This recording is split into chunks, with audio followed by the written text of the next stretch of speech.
There is no growth in comfort and no comfort in growth. Yet the big leaps are how careers are made and how businesses excel. So how do you master not knowing at all or feeling like an imposter? How do you have the conversations that will lead to trust and, of course, excellence? How do you take charge of the things that you can control? How do you thrive outside your comfort zone? That's what this podcast is about.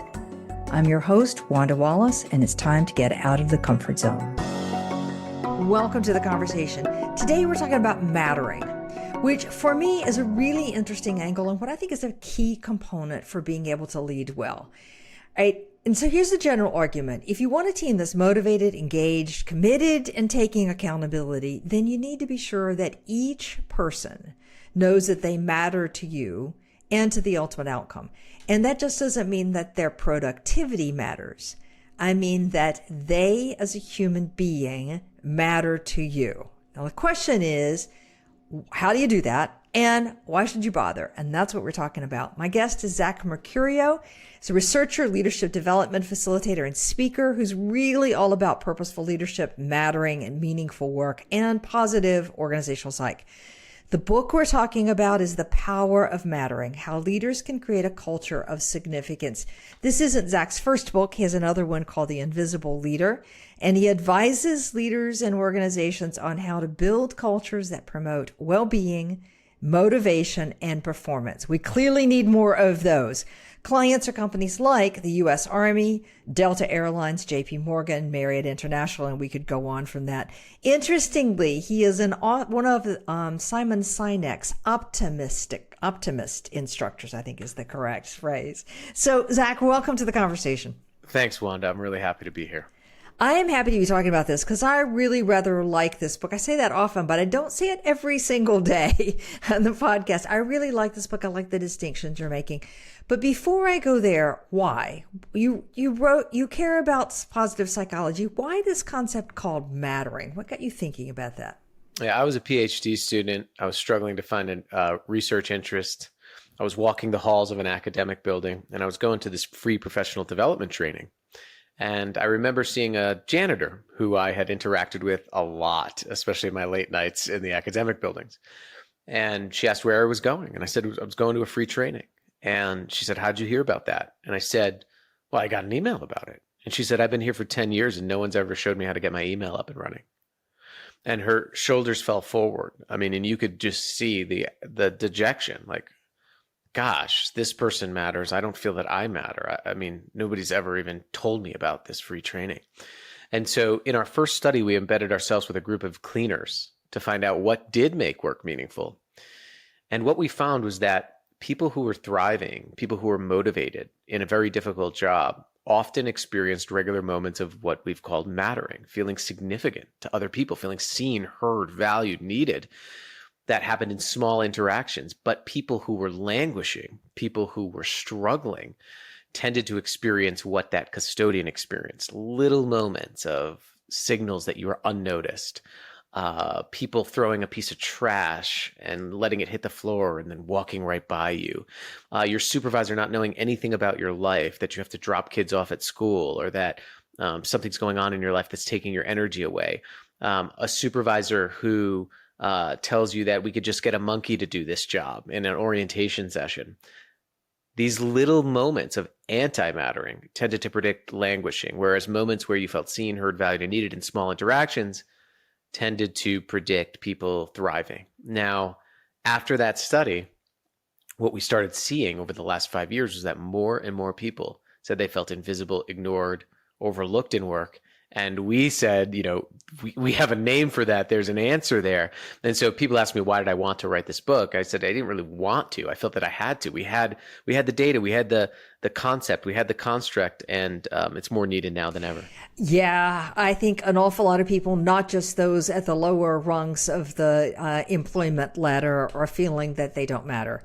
Or wait, they feel that their output matters. They feel that getting the project done and done on time and with some modest, quality matters. Yeah, sure, my boss cares about that. They care about me as a person.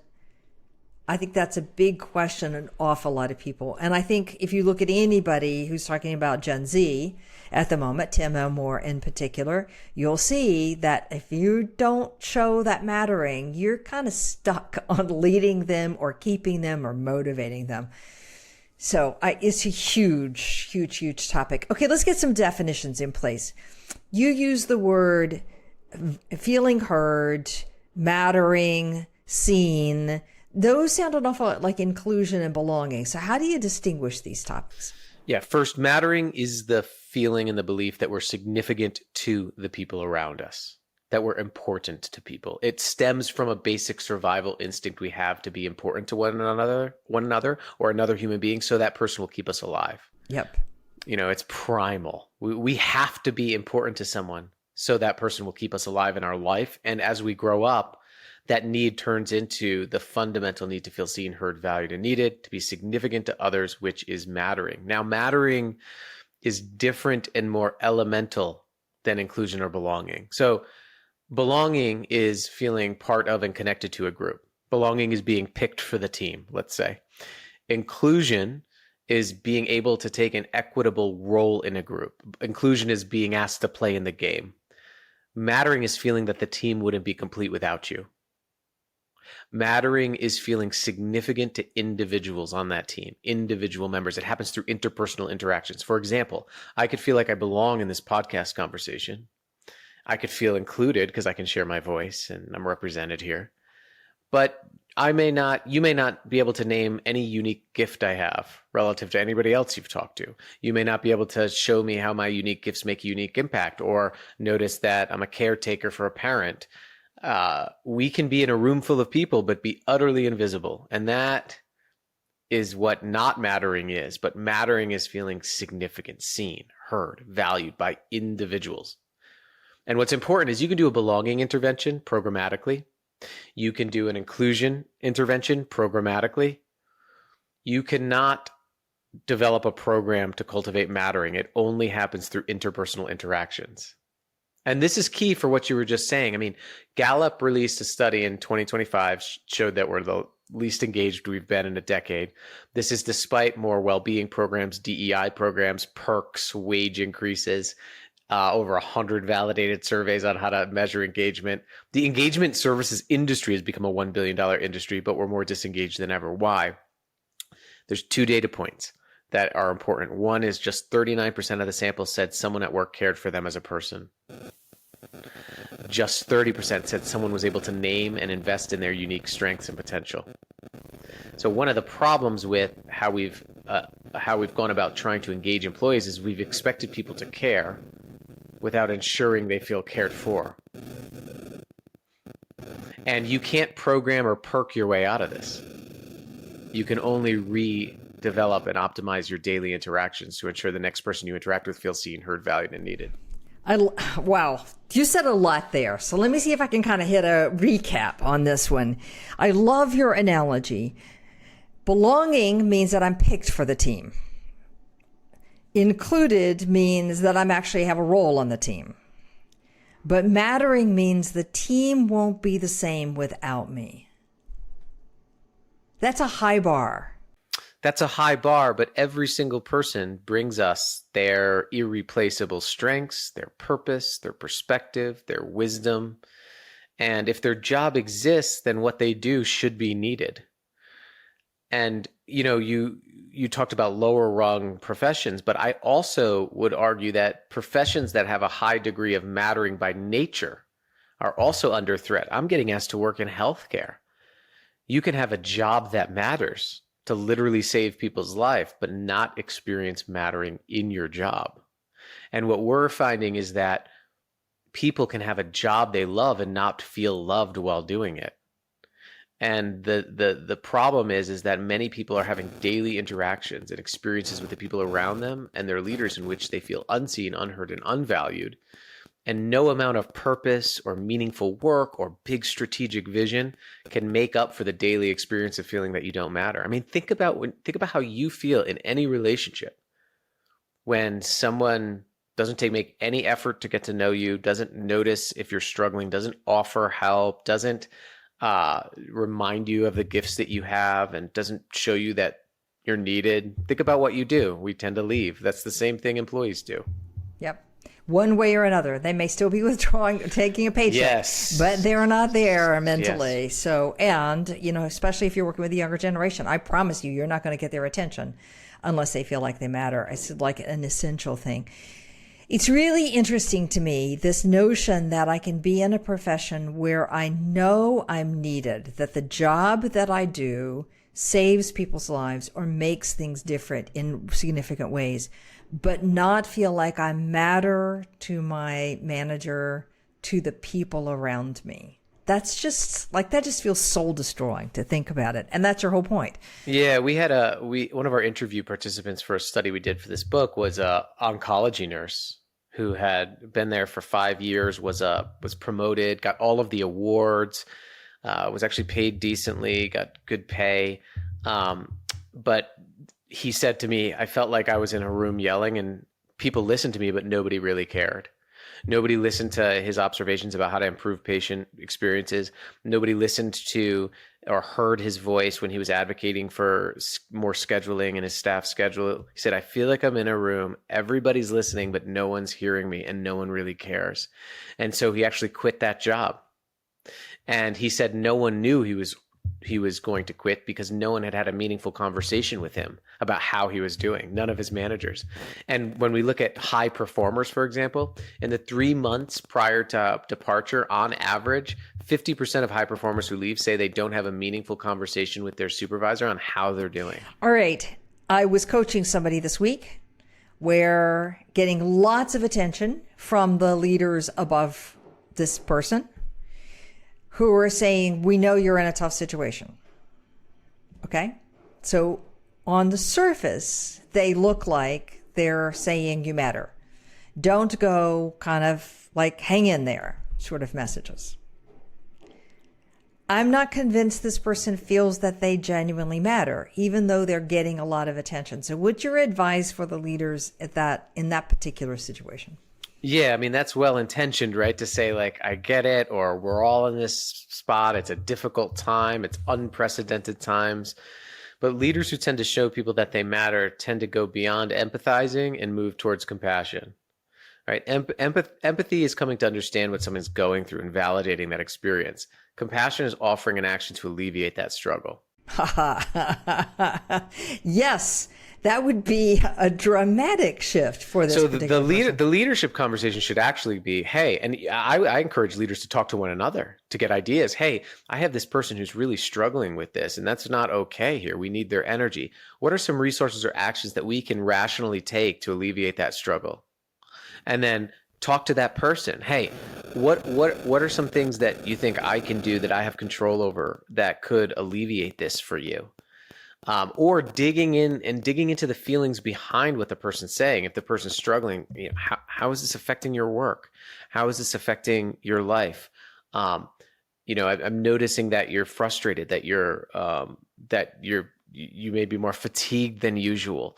What do we need to do in your environment to help you have a better day? All right. So what they did, just for the record, just to finish out this story, is this person is working an absurd number of hours. If I gave you the number, you would go absurd. Okay?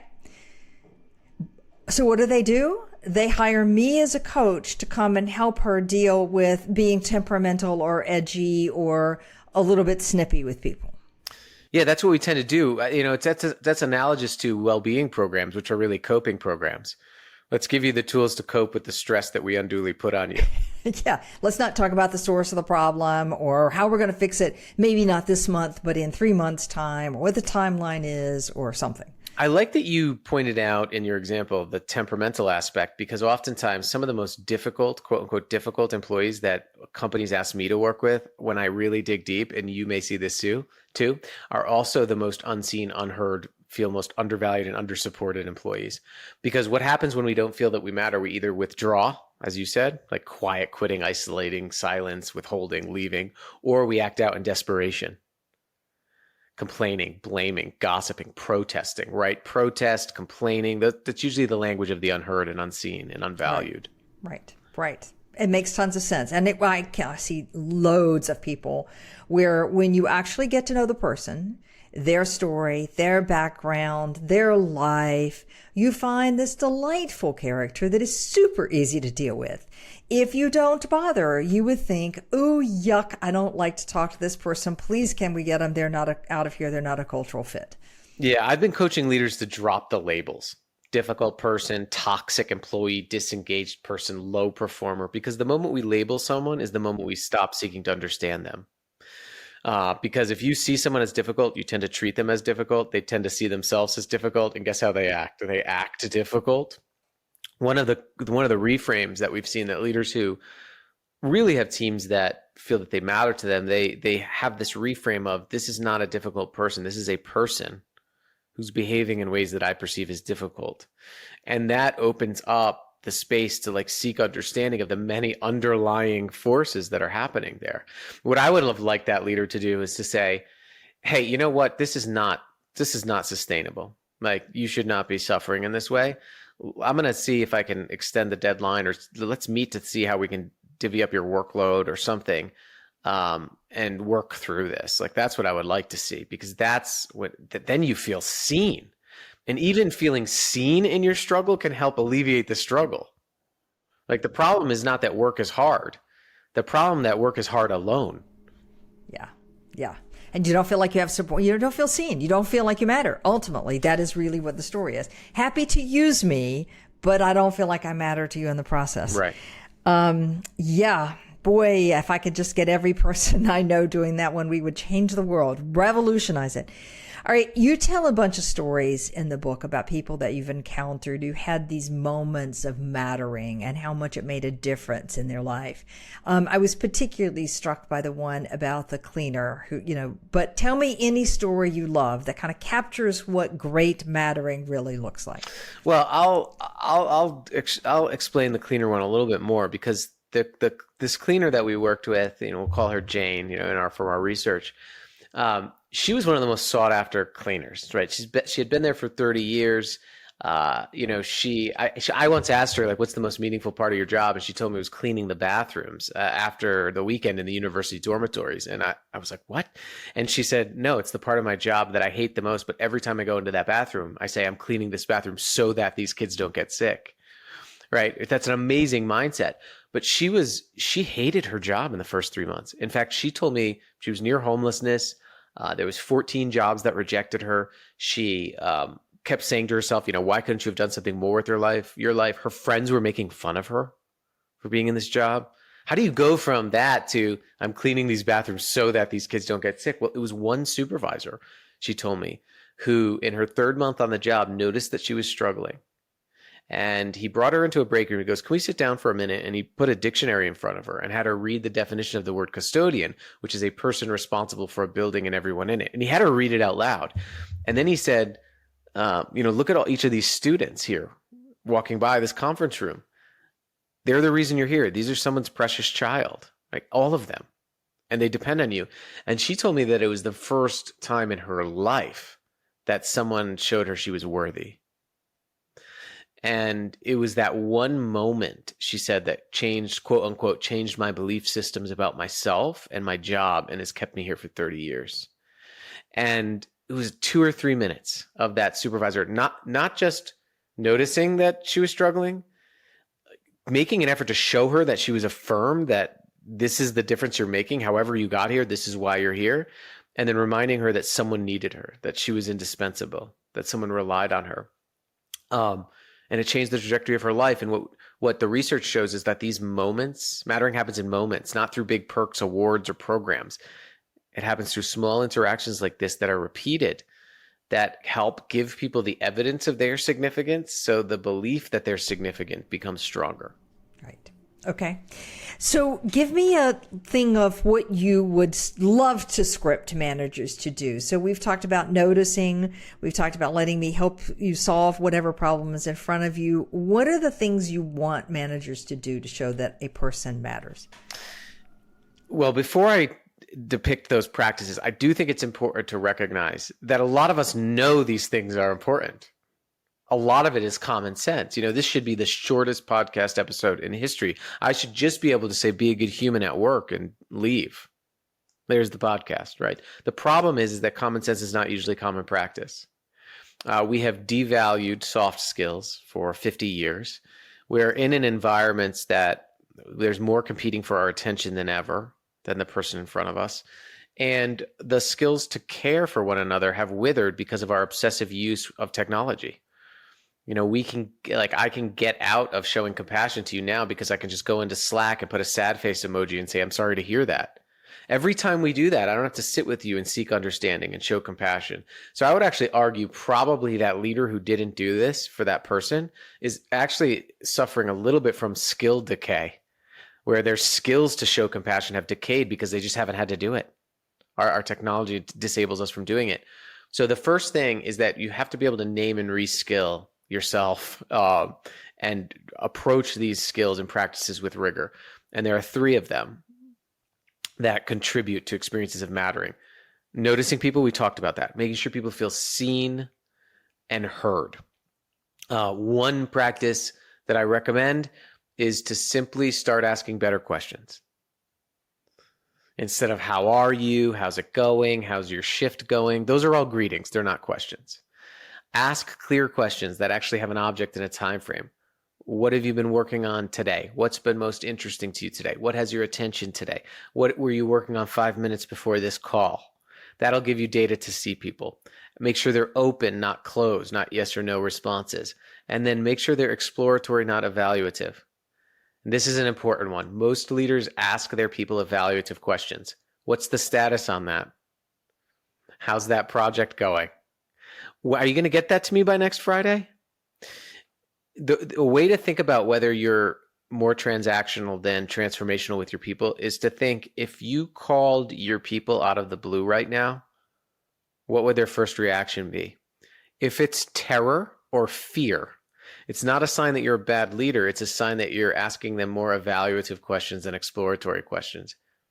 You're transactional more than transformational. So one thing under the noticing piece is ask better questions, create space to actually check in on how the person is doing, not just what they're doing. And ironically, that helps what they're doing be better. Yeah. Right? Yeah. I mean, who doesn't give that extra effort, extra little bit of attention to somebody they really like, Absolutely. really enjoy working for? Yeah. And if you're working remotely, for example, remote work gives us an unnatural ability to just leave.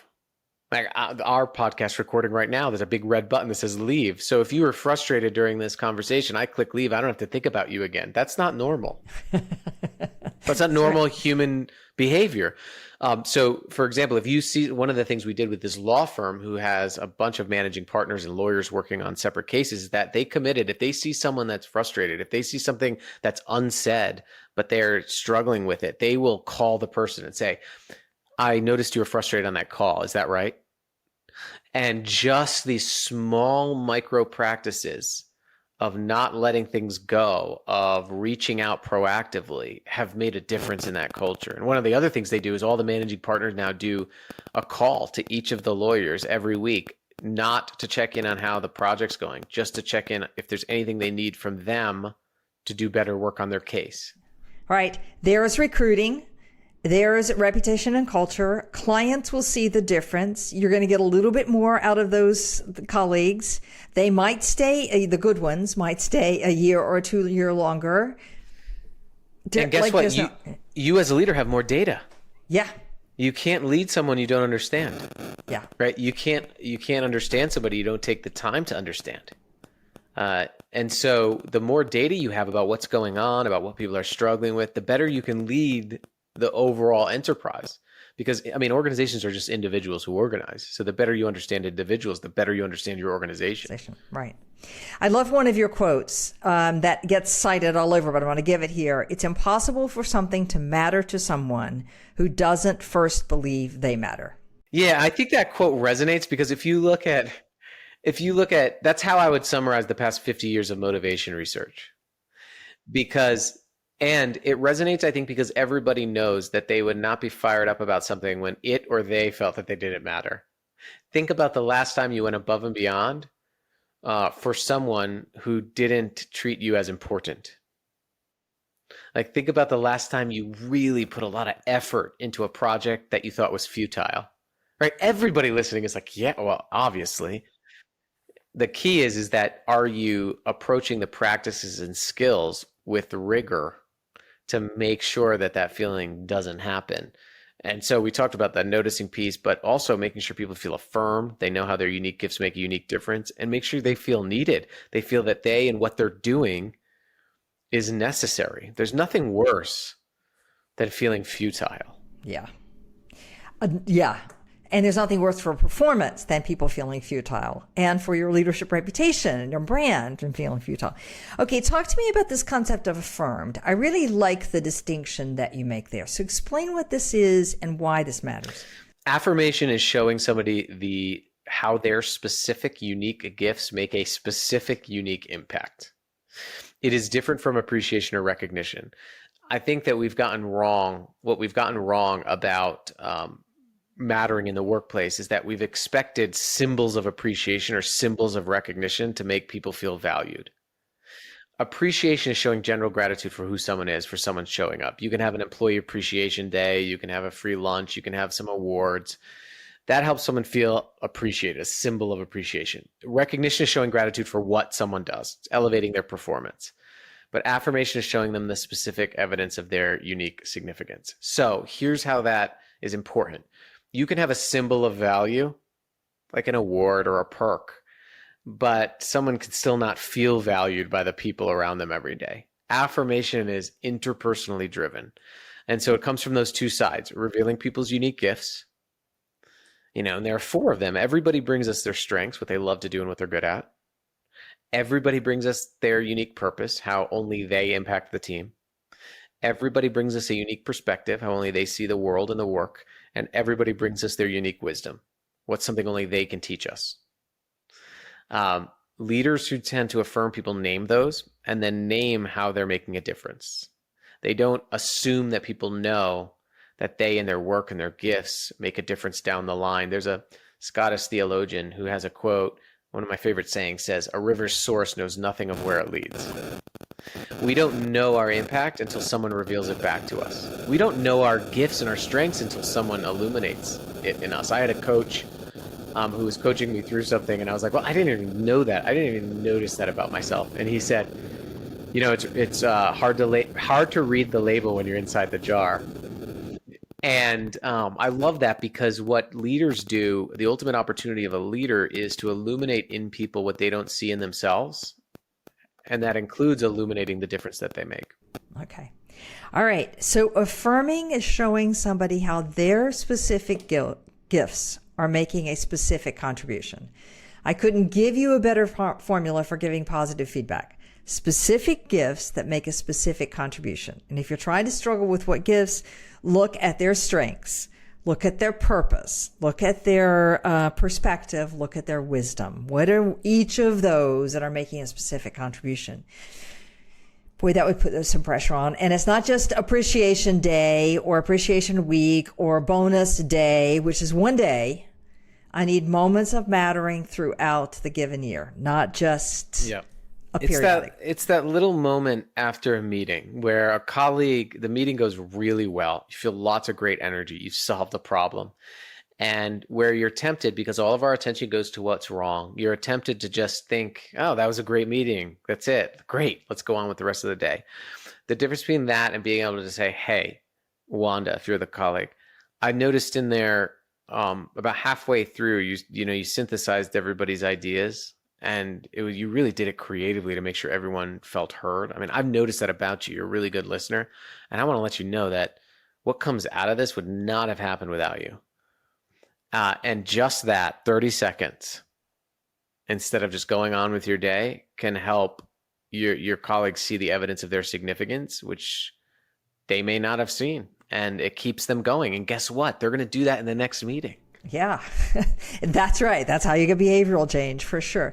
You have a lovely example in the book of somebody who takes notes. Like they keep this lovely black book, I guess, on their employees, but in a positive sense. Give us that example, because I think it's such a clever idea. This was really interesting to me. And what was really fun about writing this book is that all of the so I did a lot of the research to identify the concepts, the constructs of mattering, but all of the tactics came from real leaders doing it, and me getting to see them do it.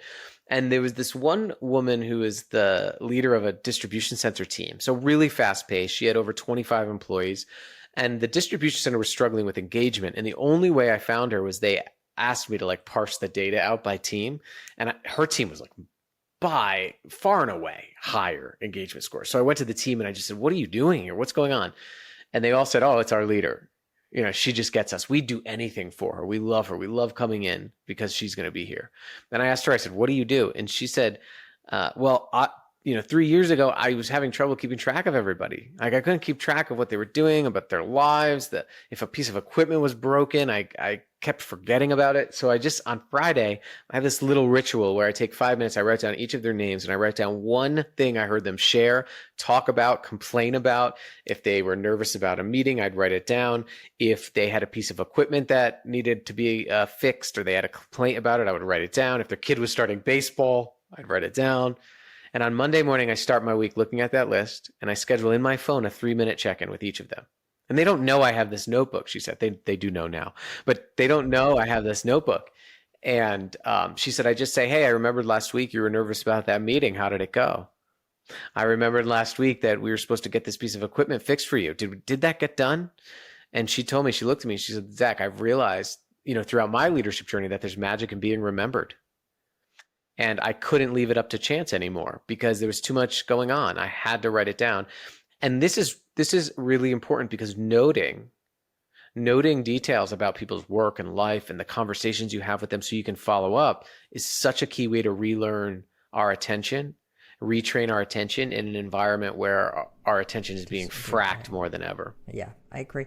What's so beautiful about this is just having a reminder to do it on Friday, You don't have to do it for 100 people. You have to do it for your direct reports. Encourage them to do down as well. And it makes you do both the personal as well as whatever issues are going on. And just the fact that you noticed, hey, I see this was another difficult week with a lot of hours, a lot of overtime, or a lot of hours, or a demanding deal, or whatever, as well as the personal. I just think it's so simple and so powerful. Yeah, and look, you don't have to do the noticing notebook thing. I mean, you can have, but my challenge is to have a practice. Don't leave it up to chance. On the top of my one-on-ones, I write down, don't forget to ask about. I just write it down, just so it triggers me to say, oh gosh, I know Emerald, who works for me, was working a lot on this project. I want to make sure that she's doing okay, feeling good about it, doesn't need anything from me before I get into what I need. Yeah. What I love about the notebook, I don't care how you do this, what I love about it is that you have a system that you routinely follow so that you're not depending upon your brain to remember it, because there's just too much happening in our days to be able to remember all that detail. So I just love that story. I thought it was great. Your attention is unreliable because it goes to the things that are going wrong all the time, and also not to the things that are going right. And your attention automatically goes to the things that impact you and not to the things that impact other people. It's just automatic. So we have an egocentric bias, and we like things to be simple and explainable. And so that's why we avoid some of these things. But if you have these things in your environment, it's called articulated intention. So you get out of this automatic mode where, every one-on-one is the same, every meeting is the same. You're not really learning anything new. But if you have this intention every week, every conversation to go in and ask about something, that's where you get your brain out of this automatic mode. And you become a great leader instead of just another leader. Just another person. What I mean by that is just things. Another person, just another person who's just managing someone who someone goes home at their dinner table and complains about. All right, Zach. What a powerful conversation. I love the book. Again, The Power of Mattering, How Leaders Can Create a Culture of Significance. If I can try to summarize all of the nuggets of wisdom in here, the notion of mattering is that I am significant and I'm important. The team wouldn't be the same without me. And I know that because people constantly tell me, or they have moments where I feel seen and heard and valued and significant. And you can do that in things like affirming. Here's the specific gift that you contribute that makes a specific difference to our team, to our work, to our lives. I can do that by noticing what was going on with somebody during the week, after a meeting, in their private life, what they're struggling with, what they tried to get done, and ask an exploratory question, not an evaluative question. Okay? Every team, every week, every team member, every week. I love it, Zach. What a great scenario. If somebody wants to get in touch with you, what's the best way to reach you? You can go to zachmercurio.com, or I have a nice community on LinkedIn of people who are in all different professions out there leading, and we tend to have some good discussions there. Fabulous. I love it. Zach Mercurio. Again, the book is The Power of Mattering. Zach, thanks for being with us. If any of you are listening to this and saying, hey, geez, I just have too much work and I need some help getting on top of it, go check out our free podcast called Hack Your Hassle. It's on outofthecomfortzone.com or exceptionalleaders.com. And definitely join us next week for another episode in Getting Out of Your Comfort Zone. Thank you for joining us today. Tune in for another edition next week with Dr. Wanda Wallace on the Voice America Business Channel. Reach outside your comfort zone this week.